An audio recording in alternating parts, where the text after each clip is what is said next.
Hello, everyone, and welcome back to The Hum, a Kansas Hoops podcast via the Field of 68. I'm your host, Sam Lance, joined by Jackson Bezdek once again. And as you can see, Bez, my background is different again. And it's because we're in A-Town for the Champions Classic. I'm excited to be able to watch Kansas-Michigan State. And we'll preview that game with 24/7 Sports, Stephen Brooks. But first, we will talk about probably one of the games of the year, even though Auburn and Houston proved to be a pretty good game too. Carolina, Kansas was absolutely insane inside Allen Fieldhouse. We'll get into that game, our takeaways, and then talk Michigan State with Steven. So stick around. Episode 46 of The Hum coming right up next.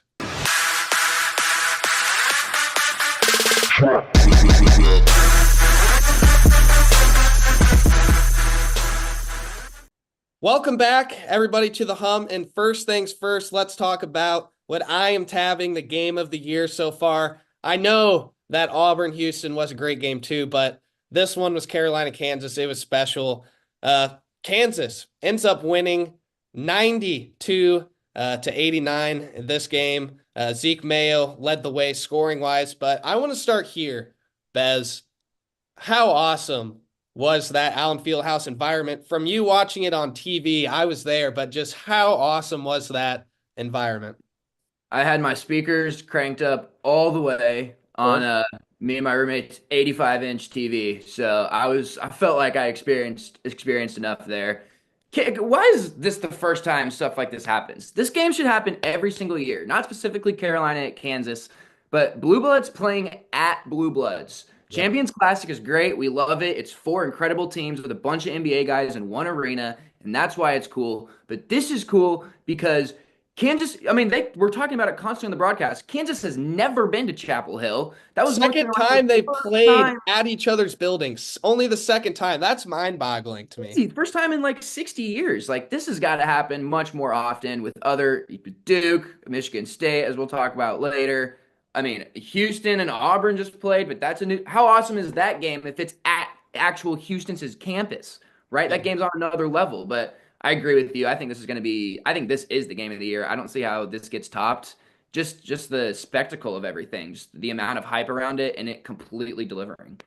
Yeah, Allen Fieldhouse was crazy. I didn't even notice this, but pregame, the decibel meter hit 130.3. Okay. That's one shy of the record. I think somebody's rebuttal to that was the sound system provides like some extra, with that. And like, Oh, I it think the totally does. record was no sound system. It was just pure scream, sound. So, I get it, but still No fraudulent title for 130.3 to start the game. And then with a minute 6 during that timeout that they had on the ESPN broadcast, it got up to 130.3 again. Or sorry, 130.2. Like to have two instances in the game, like that was crazy. And let's just face it, that last like 3 minutes, Carolina's up 87-83. That was the most Allen Fieldhouse Yeah. thing I've ever seen. Like they just couldn't make a shot down the stretch. I mean, Yeah. that No was one does. Allen Fieldhouse and No all of it. one does. Nobody does. Elliot Cadeau misses the last second shot. Opponents are now 0 for 1,500,437. And their last shots down the field house. It's absolutely unbelievable how that shot never goes in. It's magic. Yeah, it is magic. I think one thing to comment on here that Bill Self said, I think this was actually before the game, but having games like this is really important in today's era of college basketball because they're revenue generating games. Like it's all about in this new era of college athletics, you got to have some money Mm-hmm. to be able to pay your team, to be able to attract the best players, and playing games like this. Oh, Like yeah. if you're a season ticket holder and you see that you're going to be able to have North Carolina and NC State and all these great games, like I mean, you're getting your season tickets. Like yeah. there's no doubt about it. So it's just great for the fans. And Kansas is playing some great road games too, which I think it is also just a phenomenal thing. I mean, that at Creighton game is going to be awesome. At Mizzou is always awesome. And playing those true road games kind of closer to Allen Fieldhouse, like fans love that. Fans, like I guarantee you, Creighton, there's going to be all sorts of Oh, KU yeah. fans at that game, and they're going to absolutely love it. So Just hats off to Bill Self, to Hubert Davis for scheduling this game, for having it on Friday night prime time. Like that was just it was just awesome. It was just awesome. It was. I wish I could have been there, but it was, trust me, it was rocking through the TV. You could feel it. Everybody in America felt that. Yeah. On the rewatch, I got goosebumps like Mm. multiple times, Yeah. I will say. Let's kind of move in, Bez, to some takeaways from this game. We'll go through some things here, but what is just kind of your biggest takeaway? What's kind of the number one thing you're taking away from this game? I mean, it's got to be Zeke Mayo, Sam. I mean, how could it be anybody else? Doesn't get the start once again. Fine, whatever. Starters don't matter. The finishers matter. And that's going to be really, really adamant for this I Kansas just want to team. say this real quick, Bez. Like Huh. the Barstool meme of, you're the opposing team and you're already down. And, Yeah. and then AJ stores Zeke Mayo and Flory comes in. It's just like, oh, what the heck? But yeah, Zeke Yeah. Mayo Yeah. was He was great. I mean, he hits shots that, and this is what people on Twitter are saying. He hit shots that Kansas hasn't had guys that hit these type of shots. Remy Martin for the brief period that he was actually Remy Martin for Kansas, he was doing that, but like consistently. I mean, Devonte Graham's the first guy that comes to mind to me. That's yeah. you know. It just like when he shoots it, you think it's going in. Zeke takes a step back. I think that's going in. That in the second half, he went right to the free throw line, up fake, guy flies by him, drains a 17-footer. I had all the confidence in the world that that was the best shot we got on offense. He's reached that category already of shooters I expect to hit every single time they put up a shot. It's just the smoothest. If he doesn't start, I don't care. I don't care. If he plays the last 8 minutes, that's what I care about. Yeah, and in this game, we'll kind of get to that later, but he did. I think the biggest thing is Kansas ran offense through him. Like everything was going through Zeke Mayo for stretches, and he made a lot of plays. It wasn't just scoring. He was feeding Hunter Dickinson in the post. He was making a lot of plays, and him and Hunt actually combined for Kansas's last 9 points to win this game. But how about Zeke Mayo from the beak? I want to talk about that real quick. From the beak, Bez, he just pulled it from the beak, and those two threes, those back to back, being the beak one, the last one, that was the momentum shifter to me in the first half on the rewatch. That was whenever it made it 33-24. And kind of from there to close the half, like Kansas was on a tear. And I think those Zeke Mayo two threes was kind of the momentum swing to really carry Kansas to that first half performance. I completely agree. And that has a lot to do with, the people in attendance. Kansas goes to the bench. Recently, that's been Oh, man. even aside from Remy on that national championship team. Jalen Coleman lands, it's cool. No, you're a good catch and shoot shooter. But there was never really any. I mean, it's been even the COVID team that was really good was very, very thin, 6, 7 deep. So it's been a long time since Kansas fans have had something to look forward to coming off the bench. And, Zeke delivered and all Flory delivered and AJ delivered at times. It's an exciting time for Kansas fans, I think. Self said he wanted to have 8 starters, and I'd say he Kansas had does. they start Bez. This is back-to-back games where Kansas has had 40 plus points off the bench, 40 plus bench points in back-to-back games. That that my I last year brain can't even comprehend that. wait, Can't even when comprehend that. I honestly wonder, maybe I could get a KU guy to answer this, but when is the last time that's happened for Kansas? 40 I don't plus know. bench points in two straight games? Jackson Reed would know. He does a lot of those stats. I'm gonna text him. I'm gonna hit him up. Kansas No, averaged like 12 last year, 12 bench points, I think, which honestly, hearing that number, that seems high. I don't think it was. I think you're lying. It was maybe 3. Like that's crazy. 40. 40. Think about that, guys. That's 4 times as much as last year. 4. My goodness. It's insane. All right, we want to move on to Hunter Dickinson now, and really kind of the defensive end is where we want to start. I think Kansas' defensive strategy in this game was pretty interesting. We were hard hedging the ball screens, like Bill Self likes to, with Hunter Dickinson taking the ball handler, and then once the guard recovers, he gets back to the big. Another thing Kansas was doing is they were having somebody parked in the lane if a non-shooting threat was in the corner. KU had somebody parked in the lane. if Dickinson couldn't get back to the big in time, they had somebody there. And then if it was kicked to the corner, the guy who was, staying behind on help would close out really hard to the corner. And they kind of dared that corner shooter to shoot the ball, Mhm. which was very interesting. And in the first half, North Carolina didn't make those shots. RJ Davis was face guarded by DeJuan. We switched actions 1 through 4.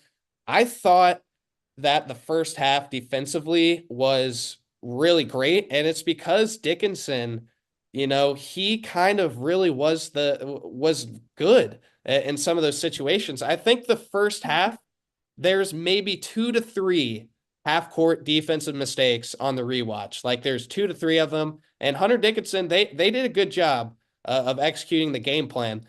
Now in the second half, I think where things changed is Kansas started missing a lot of shots, and UNC was able to get out and run a lot more. And then they just kind of attacked Kansas downhill. So yeah, I think Dickinson, there's still a lot of room to improve in the ball screens.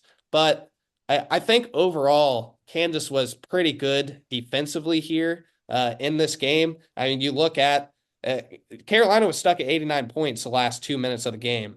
So I think Kansas was pretty good defensively. The thing with Hunter, he's not great defensively. Offensively, he's elite, and he won the game for Kansas down the stretch. 100%. I mean, he gets his numbers. He's going to get that every single game. But the magnitude of in what way he gets them is going to be what's important. And he was big down the stretch, scoring the ball, rebounding the ball for Kansas. So those numbers, not empty numbers whatsoever. Like those were big time points from Hunter. To your point about the sagging off of the corners, I mean, that's kind of how it works in the first half. First of all, Hunter is full of adrenaline. He actually has the energy to get back and, off of that hedge. And they didn't make their corner threes in the first half, not very many of them. Second half, Withers hits one. You're like, oh, Lord, of He course. made like two Trimble or hits three. one. You're like, are you kidding me? Like, and I think Trimble hit a couple of them. And you're closing out really fast. And now Trimble's a guy who can absolutely take you off the dribble and get to the rim. Cadeau, that's what he does. So it works until those shots go in, and then you're like, oh no, this is kind of. I think it's a concern that you said Kansas was fine defensively. I would honestly agree with that, and North Carolina scored 89 points. Now, one of the better offensive teams in the country. Kansas is not going to be a great defensive team this year. I think we all just need to come to that fact now. They're going to play great in stretches. Under 2 minutes, they're going to be fantastic because their coach is Bill Self. That's just always how it's going to be. But as you said, second half, Hunter's not getting to those, getting off the head as fast as he was in the first half. I really think that was 100% adrenaline. I think a lot of people were confused. Why are we still hedging with Hunter when we watched him not be able to get back on that every single game last year? It's because you're going to play Flory a lot, and Flory is absolutely athletic enough to be able to recover off the hedges, and you don't want to have to change your defense based off of what big you're playing. So Hunter's just going to have to figure it out for these second halves, man. That's just going to that if Kansas is going to be anything defensively, it's going to be on that. And I think the hard hedge is what Kansas wants to do against 90% of teams and what will work against 90% of teams this season. It Yeah. just, I kind of want to go back to Hunter offensively. I mean, how awesome were those clear out plays where we It kind of ran the action through Mayo and everybody thought, the action was about to go through Mayo. And it's like, oh, no, we're just throwing it over the top to Hunt. We're clearing out all the help. right. Kansas did it twice in this game. One of them was the basket that Hunter scored to pretty much seal it, win the game. I think that was the bucket that made it 89-89. And then Kansas, or no, sorry, that was a bucket to give us 91. I'm not sure, but I thought it it was was tied. I thought it was it to was tie. masterful. Either way, it was masterful It stuff was from great. Bill I Self. mean, let me tell you, Sam, that play works at the sixth grade girls level too. I mean, that set is absolutely money. They no matter what, you bring these offensive guys up to the perimeter, you're naturally bringing your defensive help position up towards the free throw line, and it's just so open. And if you're not a good defensive team, you're not going to recognize that. And look, Carolina is also not a good defensive team. Let's not kid ourselves. Like Kansas got a lot of what they wanted to do offensively all game. And it shows 2 minutes, 1 minute left. Hubert Davis knows exactly what Bill Self is going to. It does not matter. It doesn't matter. Doesn't matter. Just to wrap up, I thought KU executed the defensive game plan pretty much to a T. Really, it was just the corner threes and UNC just being able to drive downhill better and draw fouls in that second half. That's what changed the game. But we saw the game plan work in the last 2 minutes. Like I said, Kansas didn't give up a bucket in the last 2 minutes. So I really overall, you talk about the UNC guards, holding those guards to 10 of 36 shooting, 100%. 27% from the field. That's a win for Kansas. That's a win defensively. Them hanging 89 points, that's just the pace of the game. Like this game in the first half, it wasn't necessarily like that, but in the second half, like this game Right. was up and down Right. and up and There were a down. lot of shots. That's the thing. There were a lot of shots that went up. So naturally, it's going to be high scoring. Yeah. Another thing to mention, Bez, we kind of pre-mentioned this already, but the end of the game for Kansas, I think, was very telling because that rotation trimmed down real fast. I mean, Uh-huh. it was to end the game, it was DeJuan, Mayo, Store, KJ, and Hunter, and then it was Rylan Griffin mixing in for AJ Store. It was that six. I think from the last 8 minutes on the rewatch, it was those six guys who played. Maybe I think Flory came in as well. Once Hunt picked up, I think his fourth foul for a little bit, but those were the guys. And Ant Wright made this point on After Dark after the game. That seems to be the 5 to 6 that self-trust at the moment when things got tight. Those were the guys who played. I think that's a big thing to kind of take away from this game. I couldn't agree more, Sam. It's, you know, Diggy starting is its own kind of element, I think, right now, because nobody really was expecting that at all. Anybody who watched through training camp, early season practices, Diggy starting was kind of a last minute thing, I feel like. But those were, the projected starting lineups we all had was Dwan and Zeke and AJ and KJ and Hunter. And that's who we finished with Rylan mixing in there, with Flory mixing in as he needed to.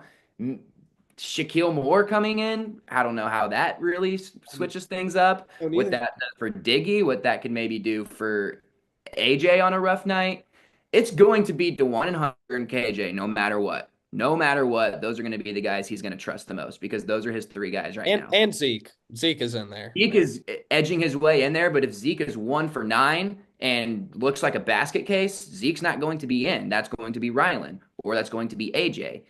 So I think the Rylan AJ is more likely to be the tandem there because if Rylan's hot, you're keeping him in 100%. He just wasn't that hot on Friday night. Yeah, I think Diggy and Ryland both had okay games. Diggy actually to start the game had like three really nice assists. I Yes. kind of wanted to point that out. Like he was dishing out the ball really well to start the game.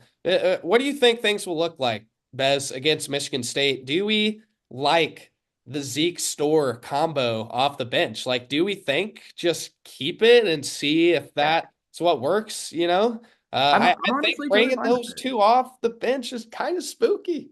I'm pretty okay with it. It is really spooky.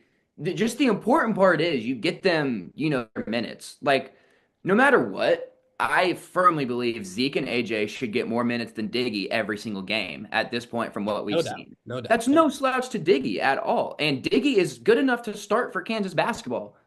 Like, he's just not the dynamic playmaker that Zeke is, or the shot maker that Zeke is, or kind of the bulldog that AJ is that he's kind of shown so far. And then, Dickey's a great shooter, but Rylan is one of the best shooters in America when Rylan is on. So it's just, I say we roll with it. Zeke and Store coming in for Diggy and Rylan. That's a completely different tandem. Those are four way different players. So I think mixing them up, however Bill wants to do it, it's just as long as Zeke and AJ get their 28 or 30 and Rylan's right there and Diggy's at 22, maybe 18. As long as you get there, it doesn't matter how you started, I think. But the platoon of that, like you said, is really dangerous. Yeah. With floor too. I mean, I just keep thinking about that Right. meme. Like that meme is so good. Rakis, like if Rakis is going to have some good games, he didn't have a good game. He's going to have some good games. And that's going to be the ninth guy. Like, oh my gosh, we can't get away from these guys. Yeah. Just a few more notes to wrap up before we talk Michigan State here with Stephen Brooks. KJ, he was absolutely incredible in the first half, but unfortunately, he turned his ankle right at the end of the first half. I think it was on like a putback. He kind of just rolled it a little bit, and he wasn't the same after that. Self said it post game. I'm curious on his status. I mean, I wouldn't be too concerned because KJ is a tough guy, but we haven't really gotten anything on his status. I don't really want to like say I assume he'll play against Michigan State, but I assume He'll probably play. he'll play against Michigan State and he'll be good, and hopefully we'll get an update there. You mentioned Rakis. He didn't play much, but I think whenever he did, he actually did pretty well.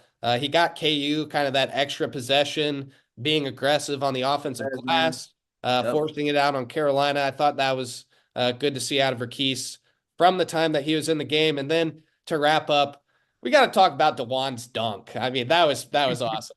That was awesome. DeJuan throwdown in transition. I'll take that all the time. DeJuan can dunk. He's like Jalen Wilson. They like think they love the bit of not dunking. It's like a bit.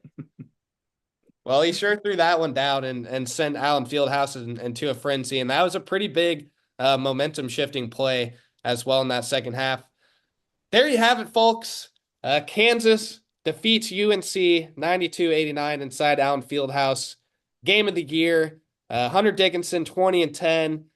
Zeke Mayo 21 on 3 and 9 shooting from three, and he also had 5 rebounds, 4 assists.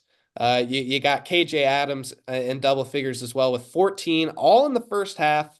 AJ Storr chips in 13. I thought that was one of his better games of this season, looking to be a little bit more aggressive. I think he was pretty aggressive going downhill. Then you got DeJuan in double figures, 10 points, 3 assists.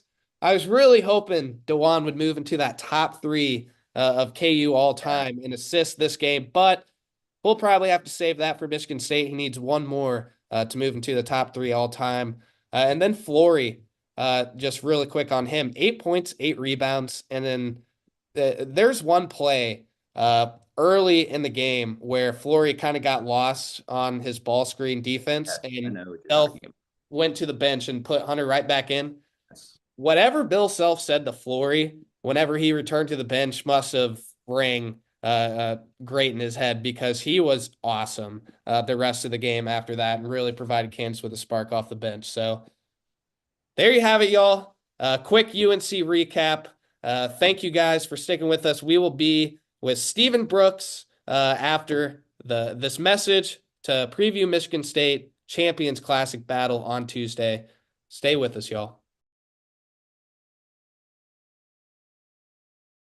If you haven't heard by now, we have partnered with BetMGM Sportsbook. We're going to be using BetMGM lines to make all of our picks, and we'll have special offers for the listeners and the viewers of the Field of 68 throughout the year.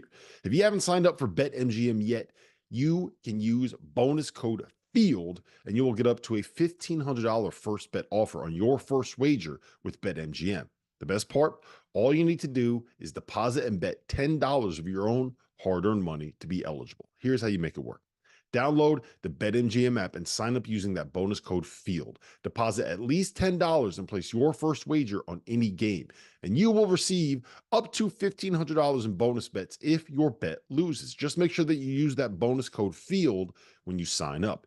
BetMGM is going to have some fun offers available throughout the NBA playoffs. Bet insurance tokens, odds boost, and what I love, a nice parlay booster too from time to time, as well as a ridiculous array of player prop bets for any sport that you could possibly imagine betting on. BetMGM is and always will be the king of the prop bet. So go download the BetMGM app, use the bonus code FIELD, and sign up today. And while I've got you, a quick request. The best way to support the Field of 68 content that you get for free is to engage with us. Rate and review the podcast. Like and share the YouTube videos. Tell your friends about us. It all helps in a world where the algorithm is king. And now, back to the show. Welcome back, everybody, to The Hum, a Kansas Hoops podcast via the Field of 68. We are now here to preview Michigan State with Stephen Brooks of 24/7 Sports. Stephen, thank you so much for joining us today. How are you doing? How are you feeling? I'm all right, guys. I'm happy to be here. Thanks for having me. straddling that line up here in Lansing between football and basketball season. So unfortunately, we were just talking about I won't be down in Atlanta, but certainly looking forward to this game and this matchup. I think it's a very interesting Michigan State team that we're going to be watching grow over the weeks here. So obviously the first real test to see where they're at. Yeah, I remember the beat writer days, and it's no fun whenever basketball and football are going together at the same time. You got a lot to deal with. With this game, so even where I kind of want to start with you is with Tom Izzo. He's been around a long time, and let's face it, we're in a new era of college basketball, maybe kind of a new one that he's accustomed to. It maybe coaching wise, it's not different, and even Coach Self has said it's still coaching guys, but recruiting wise, it's surely different. How do you think Izzo has just kind of adapted, adjusted to the new era of college basketball, and then specifically for this year's roster, kind of fielding it? He's been able to bring in some really talented freshmen over the course of the past couple years. Yeah, I would say he's adapted like with dragging feet though, not obviously he's not didn't jump overboard into the pool into this new era like some coaches did or have had to. But he has adapted. I want that to be clear because I think he's been cast as this guy who's unwilling to change and won't grow with the game and things like that. That's just not true. Now he will tell you at every single opportunity how much he dislikes the current landscape and all that's going on. It's not that he's against NIL necessarily, but he obviously doesn't like the way money drives everything and so many decisions. And his thing is, and I do believe him when he says this, it sounds all altruistic and idealistic and everything, but he always, the root of all of his complaints and concerns always draws back to, is this better for the players? He doesn't see, he sees a lot of issues with like 18, 19, 20-year olds having 4, 5, 600 grand in their pocket, just how you manage that. I mean, I can picture myself and that would have been a problem. I'm sure in a couple of ways, with that type of money. So that type of stuff. He worries about them having like alumni networks after playing, a place to come home to, a place to train at, those type of things. So believe him or not, like I tend to, having covered him for the better part of a decade now, like I do think he has the player interest in mind when he takes these stances and goes on a soapbox weekly, about the state of things. But he has been willing to, and so, entitlement's something you'll hear him talk about a lot. He hates entitlement, and that's kind of what this environment has created in a sense, where it's like, hey, I deserve a paycheck or a pay raise now. I deserve to play up a level now. I deserve this, this, and that. So when he's taken transfers, it's basically all been from a lower level going up. That's a guy that's hungry, that wants to prove himself, that isn't going to be accustomed to certain things or expects, it's kind of almost going to kind of be happy to be here in a sense. Good players, obviously, with some room to grow. So like Tyson Walker was that coming from Northeastern, changed positions, became an all Big Ten guy. Right now, he was just the way his roster was set up and the way things went. He had to go in the portal this year heavier than he has and got two guys. Shimon Zapala, a center from Longwood and Utah State before that.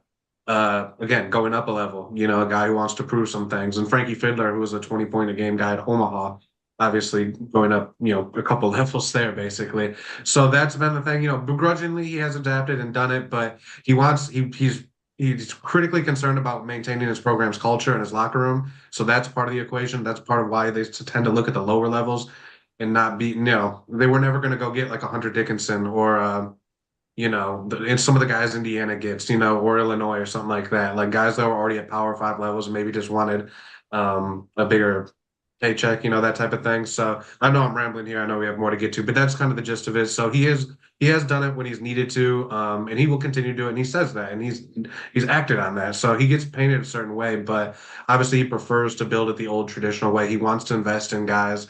He wants guys to invest back, in the program, in the culture, and be around for several years to get better and grow together. To try to wrap that up. I know I rambled there for a little bit. Just kind of with that, Michigan State has a lot of new pieces. They also have some returning guys. What do you just think of the preseason ranking for Michigan State? This week, receiving votes in the AP, I think they're 31st with the approximate voting there. And then number 33 in KenPom. Do you think they're kind of appropriately ranked? Are they underrated? Just kind of what are your thoughts on that before we get into the game? Yeah, no, I think it's about right. This is one of the bigger, so this will be I think this is my 8th season covering them, and this is one of the bigger like personnel turnovers that we've had here. Just because like AJ Hogarth, multi-year starter, long-time contributor, been playing since he's freshman, gone. Madi Sissoko, same thing. Malik Hall, same thing. Tyson Walker for 3 years was a mainstay. So just so many guys who were mainstays for a long time are no longer there. So even if they don't have a ton of new guys, they have five between the three freshmen and the two transfers. It's not a lot, especially this era, but even the returning guys, everyone's in a different role. So it feels bigger than that. Like, so the thing about, I just, to your question, I'll try to stay on topic there. I think this is a team that's, I've been saying slow burn, for this group. I think it's going to take a while. Like normally these Champions Classic games, Kansas or Kentucky or Duke usually are the young team and they change drastically by February, from that first game. I think that's going to be Michigan State this year for sure because we got so many guys in new roles. I do look at it as a team that I think honestly could put their NCAA tournament streak in jeopardy. I look at them as probably a bubble type team, maybe a middle of the pack Big Ten team, 500-ish in the league right now. Now I need more data to see, but yeah, I think this is probably not going to be one of their better teams no matter. Like I said, they'll probably end up sneaking in the tournament again to continue that streak, maybe. That's kind of about where I look at it now. But because you just got so many guys trying to fit into new roles, even if we know them as players, their roles are way different. What's been expected of them is different. So it feels like I said, like they have a lot more newer guys. Yeah, let's go ahead and touch on one of those guys who are going to be in a brand new role this year. Jaden Akins is kind of seeming like the guy right now for Sparty. What, as you touched on, Tyson Walker, AJ Hogarth, kind of the roles that they had been playing, now no longer with the program. So kind of go into Akins this year, and what are you expecting from him? Is he, would you say, Michigan State's number one guy? They want him to be, and he wants him to be. He's been waiting on this opportunity. He didn't really expect Tyson Walker to come back last year, frankly. So he thought he'd take this step earlier. I mean, and he did. He definitely didn't see himself being a 4-year senior coming in. I mean, he did the NBA draft process deal where you go in and test and come back, I think as a sophomore. So he kind of wanted last year to be that step. And then Walker came back sort of late-ish in the game and just changed things. And he was so good, you had to ride him. So Michigan State wants him to be. They're kind of like willing it into existence. And I just don't know if he's built for that, to be honest. We're going to see. The exhibitions that they played were not promising in terms of him elevating to become the guy for a team. I think he's a good player. He should be a part of your rotation, a great piece of the puzzle, but can he be the guy like we're talking about? To be determined. He had a good week this past week, the first two regular season games, but the exhibitions were like, played a 3-game tour over in Spain over the summer. I was like, it's like, I don't know if he's going to be your guy, I didn't know if it was going to be there, but again, he's shown strides. Last couple weeks, we're really going to see. I mean, a lot of us have been waiting to see this Kansas game to see can he handle it at that type of level and be that type of guy. He certainly wants to be. He's kind of been more. He's a great defender, and he seemed to have picked that back up. He kind of dipped a little bit last week. Very, very athletic, very quick, lightning quick. Has been basically a catch and shoot guy most of his career, though. Probably like a 38% 3-point shooter, something like that for his career. So he's dangerous there, but he's trying to do more off the dribble, creating for others. A little bit more of what Tyson Walker was able to do, just creating his own offense in the snap of a finger, that type of thing. I don't know if that's truly his game. Again, we're going to see, but that's what they want him to be. That's what he's trying to be. Let's touch on those two transfers you talked about earlier. Now, both of these transfers, senior transfers, have some experience. Frankie Fiddler, very similar to Zeke Mayo, the Kansas transfer from the Summit League. Coming from the Summit League, 20-point per game scorer. But as you said, it is quite the jump going from the Summit League to the Big 12 or the Big 10. And then obviously Shimon Zapala, the 7-footer from Longwood. So just go ahead and dive into those guys, what they look like in terms of your rotations and your lineups this year. And what do they need to do to take Sparty over the edge against Kansas? Yeah, with Frankie, they definitely wanted to, again, it's sort of a bleed over of having Tyson Walker, great player, but smaller guy. They wanted to get bigger on the wings because they were running Walker and Akins, as 6'2" and 6'4", probably generously a little bit for both those guys on their wings. They wanted to get bigger there for sure. So you get Fiddler, who's like a legit 6'7", 6'8"-ish, and changes the look of them there. Obviously, as a 3-level scorer, has proven he can do that. I don't think he looks out of place in the Big Ten. I don't think he's going to be like an all Big Ten player, but he can handle his own on a Big Ten court. He'll be a starter for him. I definitely think he's adjusting to the style of play and how much MSU wants to run.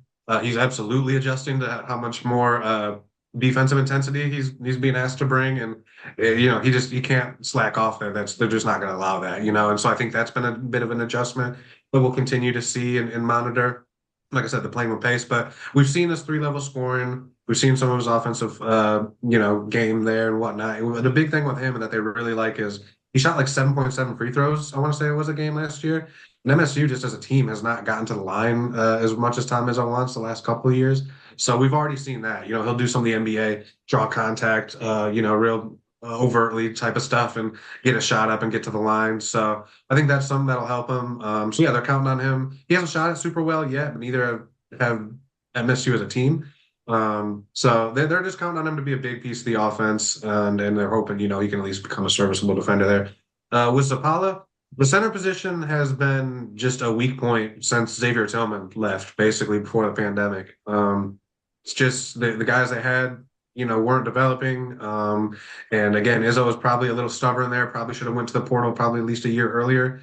But he's loyal to his guys. He wants to give them every opportunity to keep developing, give them that runway, not recruit over them. We could have a 2-hour long conversation about the merits and differences there and everything. But anyway, Zapala absolutely has raised the floor of that position. Is what I'm trying to get to. He's just got a higher baseline of skill. He's pushing 7 feet. I think they list him as that. 6'11", 7 foot, right around there. He's bigger than the guys that they've had. He's pretty sturdy. Polish dude, so he has that European background to him where he's just got some sound fundamental skills. He can dribble it a little bit. He'll pass it. We saw him take somebody off the dribble from the 3-point line the other day, which a Michigan State center hasn't done something like that in a long time. Let's just say. So he's just, and it's crazy because a lot of us, myself included, when they picked him up, thought that was a double down bet on the returning centers because you looked at his numbers and where he came from and everything. You're like, okay, and you watch a little tape, like. We all thought he'd be the third big man, break glass in case of emergency type of thing. And then he's a starter day one. So we were all wrong there, but it's clear, like I said, he's raised the floor and his fundamentals and his baseline skills are just higher than a lot of the guys that they've had. Now, he's no difference maker necessarily. And we definitely got to see him against some high major bigs, that'll bang him around a little bit. But he just does some things at a higher level. Like they can throw the ball into him and get something out of it. And then get some inside out looks. Like before, it was just a wasted touch when they would throw it in. It was a black hole. The guys didn't have any offensive skill really for the most part, other than Jackson Kohler. We can talk about him if you guys want. He's a really interesting player. Has come out and has a big first week. But yeah, Zapala's just really shored up. It's not a strength, obviously, of a position at this point. They want him to tweak his ball screen, tighten up his ball screen defense and things like that. But in a lot of ways, he's raised the floor at that position, which was needed. And another guy kind of in that center, more of a forward maybe, is Xavier Booker, a 5-star guy coming out of high school, just uber talented, very high rating coming out of high school. But last year just didn't quite all come together for him. What's different about him this year? And do you think he'll be tasked with guarding Dickinson, or will that be Zapala, you think? And just kind of discuss that bigs matchup with KJ Adams, Hunter Dickinson, and then Booker and Zapala. I would think Zapala gets Dickinson right off the bat. Like you're saying, I think Booker could see him at times, but I think they're going to want to throw different bodies at him, different waves, and see how that goes. So I wouldn't. Booker is this all kind of ties together. The thing is, he's very, very skilled and talented. His motor just doesn't run very hot and hasn't since high school. And if we're being blunt, I work for 24/7, like he probably shouldn't have been ranked as high as he was. I went and saw him live as a senior, and I'm like, this is a 5-star, day one McDonald's kid, all that type of stuff, I'm like, So anyway, but whatever, that's in the past. He's here. So his motor just doesn't run very hot. Izzo's begging him to sort of be a little tougher down there, to be honest. He wants to play on the perimeter, ideally. He kind of wants to play like Kevin Durant, and they want him to play like young Anthony Davis, like with the Pelicans, Anthony Davis, So there's a little bit of a conflict there. He hasn't had a great start to the season. So, but how is he different? He's bigger. He's put on probably about 25 pounds since he got here as a freshman. And so everyone, Booker, his coaches, everyone's talking about how he needs time to adjust to that weight. They also just want to see him throw it around, go run and crash in the lane, bang somebody, pop out, just be physical, make it rougher down there. Cause that really hasn't been his game, but I think he could be effective if it was. So that's part of it. He's going to want to be like a stretch 4 type of guy. You'll see him out around the perimeter. I think he's got a lot more to give as a rebounder. He's solid as a defender. solid enough. He can obviously alter shots with his wingspan's got to get better there, though. I think one of the things when we talk about like the long arc of this season and sort of a slow build, I think we could run into a situation where he's actually better as a five and they go a little smaller at the four because they're basically running two traditional bigs now. That's something I'm going to be keeping my eye on, and that's obviously for way more, way further down the season. But they ran some lineups like that last year with him at the five and were pretty effective. So I'd be curious to see if they hit a rut as a team. Maybe that's something that could spark him. Obviously, I don't think we'll see that a lot in this game, but he's a really intriguing guy. I've said for a long time this offseason, he's sort of the hinge piece to me in terms of can they just kind of be like okay, like I was talking earlier, like a bubble team, or depending on how big of a step he makes, will determine MSU's ceiling. I mean, if he just makes a little decent step from year one to year two, it'll probably be that bubble team I talked about. If he makes a big step though, I mean, yeah, I could see him as a second weekend team. If he's their best player and he's taking a massive step, he's more like a 13-7 guy type of thing. I think he was more like a I don't even know. I don't want to say something stupid on the numbers. You guys can Google his numbers, but if he takes that type of step, then I think we're really talking about a different type of team. So and I still kind of believe that other things have changed a little bit. I do think there's some interesting pieces around him, obviously, but I do still kind of think he's the one who holds the keys to really determining MSU's ceiling, and so he's got a lot of room to grow. I want to talk about a couple more of these young guys. Cohen Carr, obviously electric, just dunks the ball all the time. And there's also two uber talented kind of athletic freshmen, Jace Richardson, Jeremy Fears. Can you talk about those guys? I know Kansas sometimes can struggle with kind of these athletic downhill driving guards. And then specifically with Richardson, I saw that video of him and Tom Izzo kind of on the sideline, and then them kind of interacting and going at it. Just how cool is it for Izzo to coach, him with his dad playing at Michigan State too?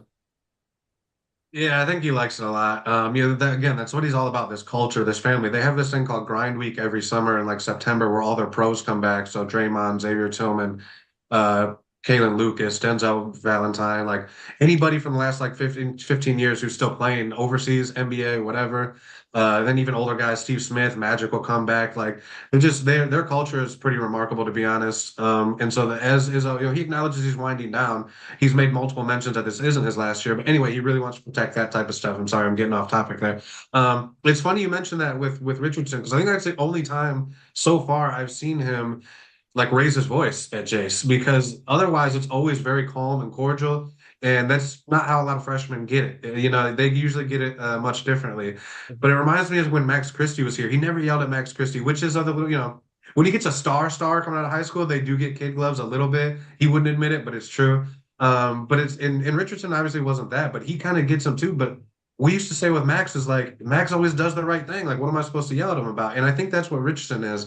I was saying during this last game on our message board, he's like your perfect fourth guard. Like he just does so many little things well. I don't think he has an elite trait. He's like 6'2". He's kind of a swing guy, in terms of a 1-2 guard. Like he doesn't do anything over the top, but he does a lot of things pretty good. And so that guy coming off the bench, shooting some energy into your lineup, he just fits in wherever they need. They need a shot, he makes a shot. They need somebody crashing the glass, he ends up with a couple rebounds. Like he can dish the ball. He doesn't do anything great, but he does a lot of little things. So he's been a great piece of the rotation. I know he's been more productive and effective than they expected right out of the box.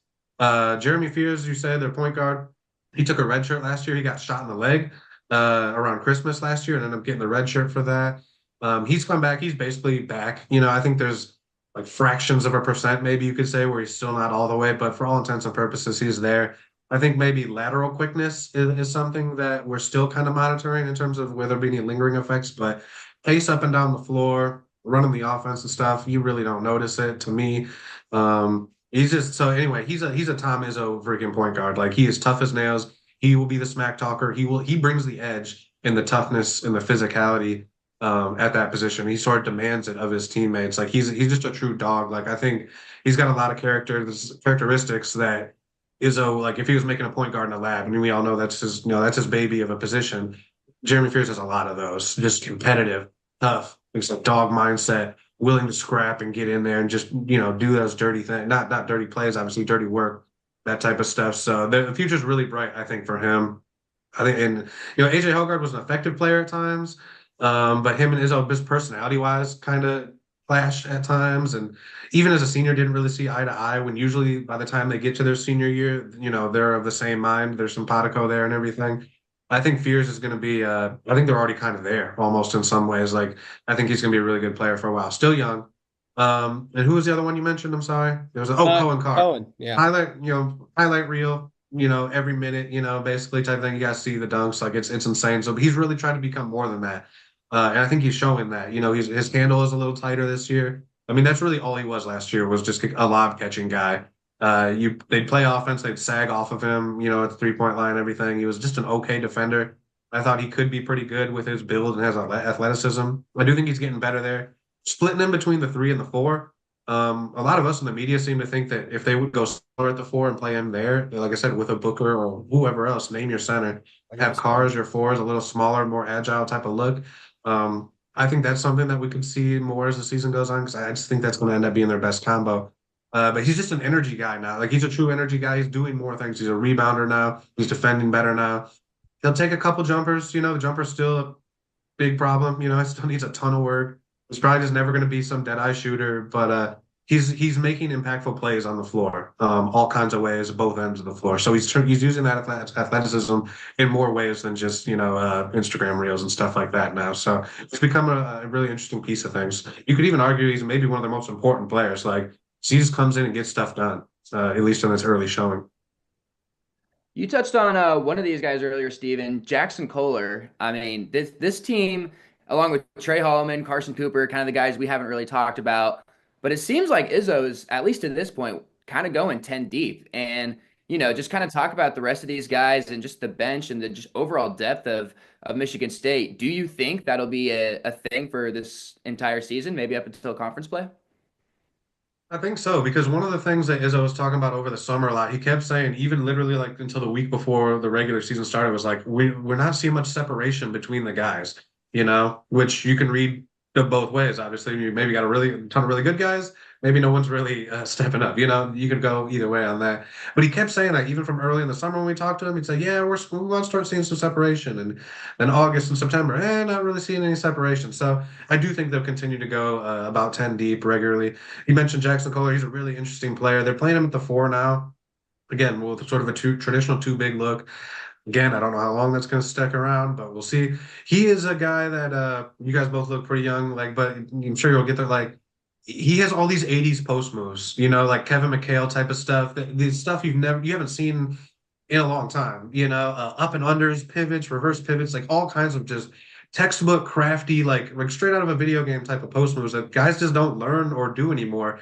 And then he'll pull it off, and then the finish. He just can't finish them sometimes. The footwork is immaculate. It's great looking stuff. You're like, wow, look at Hakeem out here or whatever. Like it's crazy. But then sometimes he just struggles right at the rim to finish it. He's gotten better this year. So he got hurt last year, right before the season, ended up missing I can't even remember now. A month and a half, 2 months, I want to say. Maybe it was even into January. I think he came back. So anyway, last year was basically a wash. So they really probably should have redshirted him, actually, in hindsight. But Izzo consistently all summer said he's been his best player, his most consistent player. He's gotten into better shape. He's dropped a little. Came in with a little bit of baby fat. He's more defined now. You see in his upper body, see some of those ripples and ridges and stuff. Not an explosive athlete at all. When he dunks, it's like, did he even jump off the ground? How high did he even get there? Feels like he might not even shove a phone booth underneath, or a phone book under there. But he's gone off these last 2 games, and so I want to see him do it against real big D1 size and stuff like that, because that's the next question. But he looks like a good piece for them coming off the bench, and a guy that could maybe give him like 10 points a game or something, some instant type of offense. He's a very different player from what you see in college basketball now. So I want to see how much that's holding up, because him and the staff, every player to a T, we had their media day, and I was like, who's the guy who's made the biggest step this summer? I think I asked 4 of them. They all said Jackson Kohler. And we're seeing it. He is a different looking player now from what we've seen before. So definitely want to see where his game takes him over these next couple of weeks, and if he can be consistent against the higher competition and things like that. Real quick, some of the other guys you mentioned, Trey Holloman.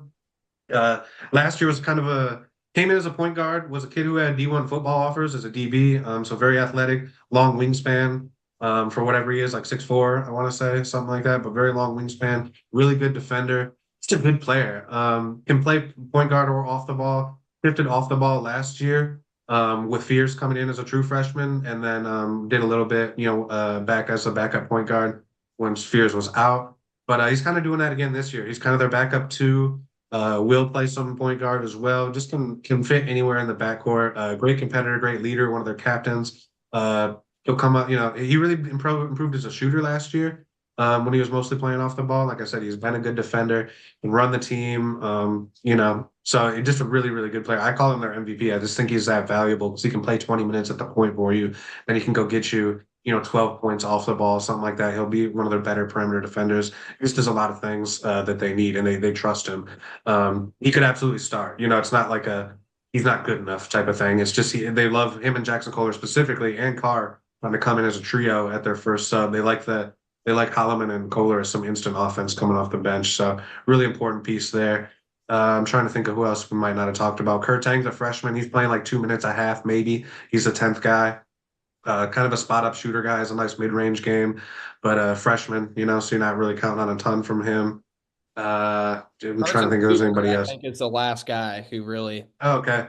Yeah, he's slid into the backup two now. He's an interesting guy. Grew up playing soccer, came to basketball late, went down to he's from like 45 minutes away in Jackson, Michigan. Went down to IMG and only like he was gonna go to like Stetson, he had like kind of low major offers like that. And then MSU was desperate for a big body and ended up finding him and got him in. They were gonna brought him in, they were gonna redshirt him right away, and they're like, wait, this guy can help us, and kind of surprised, like overachieved as a freshman, I would say, but then kind of plateaued last year. So maybe it was all relative to expectations because he was kind of just this no-name recruit, and then he was able to contribute as a freshman. You're like, wow. And he did get better as that season went. Then last year, like I said, you just didn't see much growth from him, though. And so now he's kind of settled in as their backup center behind Zapala. Big dude, sturdy, wider than Zapala, not as tall, but wider, sturdier. They love his ball screen defense and what he can do for them there. Especially compared to Zapala. Decent rebounder. I think he's got the potential to be a lot better as a rebounder.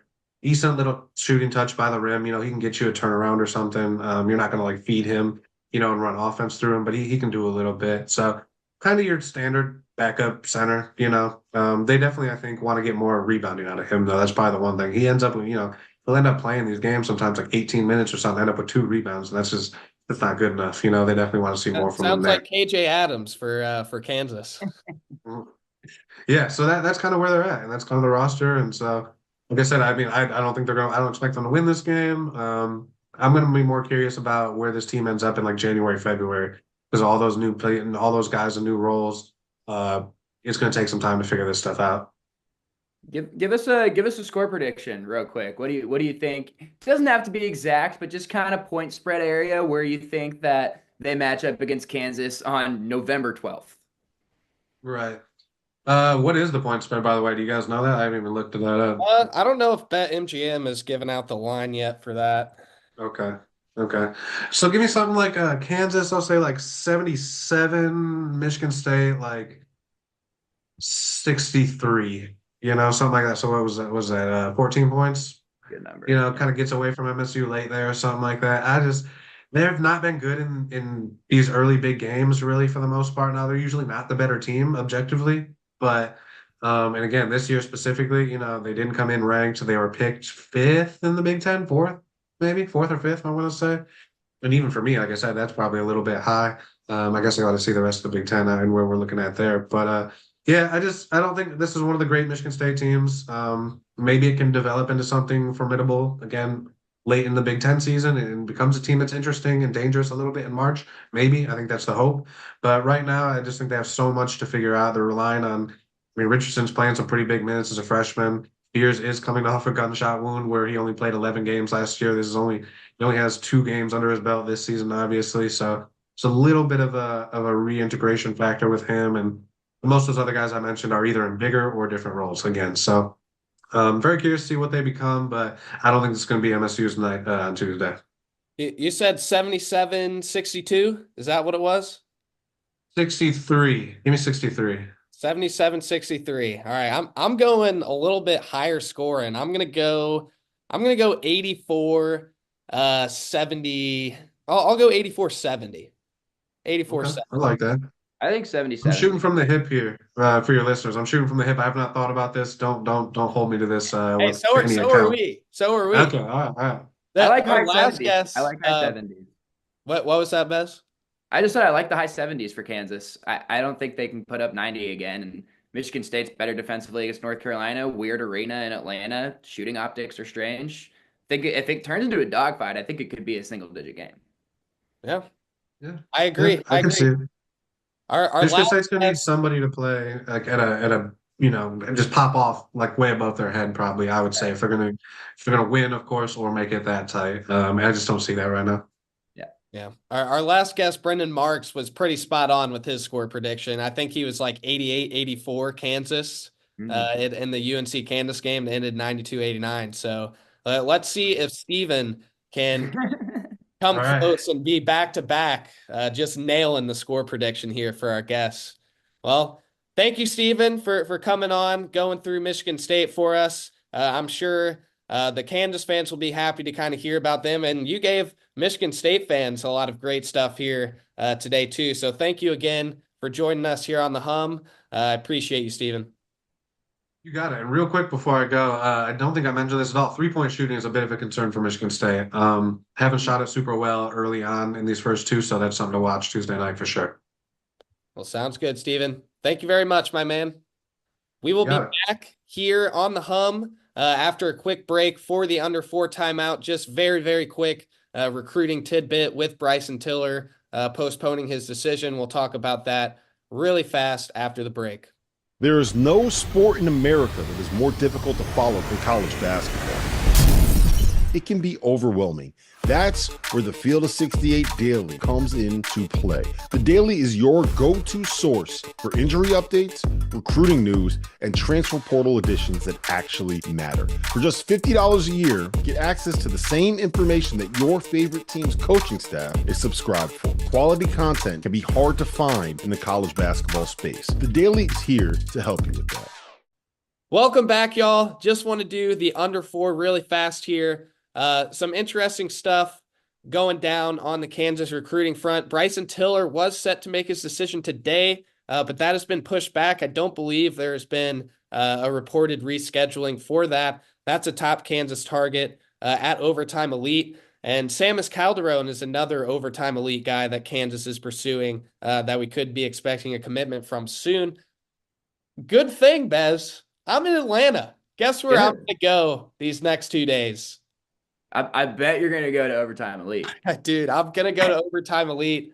I'm going to get the word on these guys, what's going on. And of course, for Zags, a lot of other 2025 targets across the nation. So stay tuned.